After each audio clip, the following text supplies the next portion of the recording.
Ada beberapa pertanyaan di DM sosmed Bosman yang meminta dijelaskan apakah New Mind anti IKN, pemindahan ibu kota baru. Kita jawab, kita jelaskan dulu apa yang New Mind maksud dengan pembangunan dan kemajuan atau growth bagi New Mind. Dengan menjelaskan hal ini akan menjawab langsung anti pemindahan ibu kota baru atau tidak para New Mind itu. Ingat sahabat, membangun itu belum tentu membuat growth, namun membuat pertumbuhan. Pasti salah satunya dengan cara membangun. Nah lu mulai bingung ketika kata-kata dibolak-balik seperti kemahiran filsuf Brother Rocky Gerung yang berucap terkadang membuat logika lawan bicara menjadi mengiyakan karena nggak ngerti atau karena lemot otaknya belum berpikir sudah diterjang logika baru berikutnya olehnya. Begini kita menjelaskan tentang pendapat New Mind di dalam membangun. Sungguh beda sekali antara membangun dengan membuat pertumbuhan.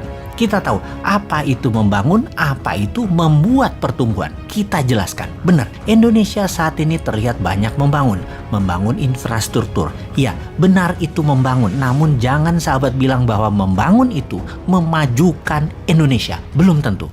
Sahabat, pasti sampai informasi ini ada yang komentar, gila nih Bosman, tujuan membangun infrastruktur kan untuk kemajuan ekonomi. Benar kan? Begitu? Ada yang komen begitu kan? Jawabannya, belum tentu membangun itu memajukan ekonomi. Kita harus melihat bagaimana cara Indonesia membangun dan dengan siapa membangunnya. Baiklah, saya mau menjelaskan sedikit dengan pengandaian.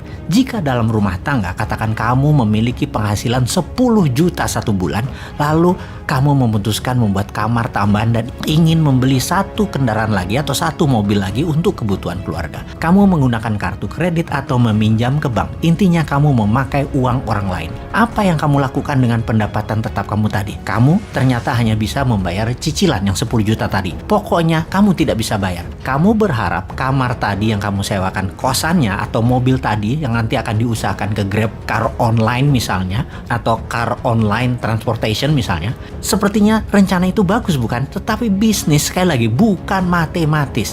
Apa yang terjadi kalau tidak ada yang menyewa kamar tersebut sebagai kos-kosan? Apa yang terjadi kalau setoran transportasi online tidak mencapai target? Pasti dari penghasilan yang 10 juta tadi dibayarkan ke bunganya saja dan pastinya pokoknya tidak bisa terbayarkan. Kita terus menggantung harapan bahwa kos-kosannya mudah terisi dan transportasi online-nya akan meningkat hasilnya. Anda benar membangun, tapi belum tentu membuat maju perekonomian rumah tangga. Betul kan? Dengan ilustrasi tersebut, kita urai lagi lebih dalam apa yang terjadi pada ekonomi secara makro di kelas menengah ke bawah di Indonesia dalam 6 tahun terakhir. Sekali lagi, kenapa pertanyaan kita memfokuskan pada pengusaha kelas menengah ke bawah? Karena yang di atas, yang besar, yang oligarki, yang BUMN, mereka tidak menderita. Mereka naik pendapatannya karena fasilitas negara dan karena pejabat membuat peraturan yang menguntungkan oligarki.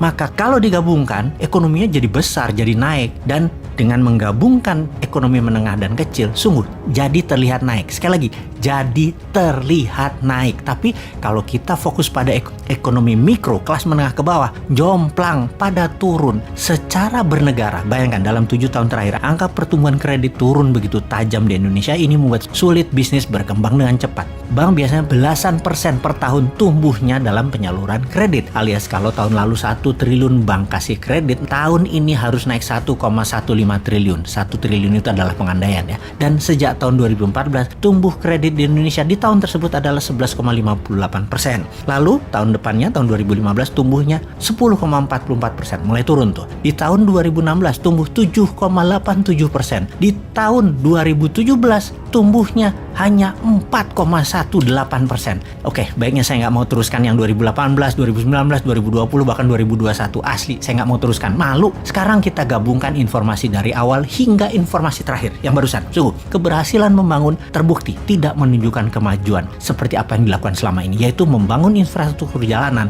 menggunakan uang asing dan serba asing, ternyata tidak menaikkan pertumbuhan bisnis mikro. Terbukti dengan menurunnya saluran kredit ke sektor real di UKM. Benar, kita membangun tapi GDP per kapita tidak naik dalam 7 tahun terakhir. Apalagi kalau dipotong inflasi akumulasi selama 7 tahun. pertumbuhan Indonesia minus. Fakta lagi, GDP per kapita 2014 adalah sekitar $3.700 per kapitanya. GDP per kapita 2021 $4.050.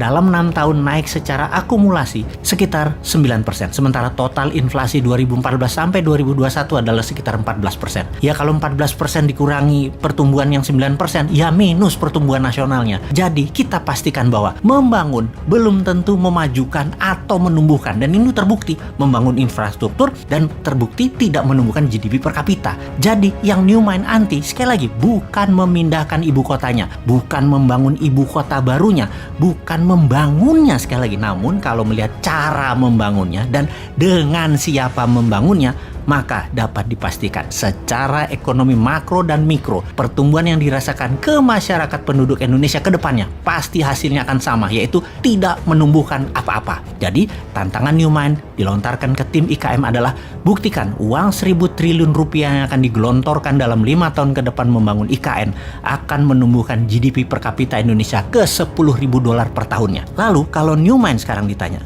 jawabannya oleh New Mind bagaimana? Fokusnya New Mind adalah pertumbuhan ke $1.000 per kapita pendapatan rakyat Indonesia, dengan salah satunya adalah membangun ibu kota baru yang seperti titik. Rahasia dong, nanti 2024 kita buka.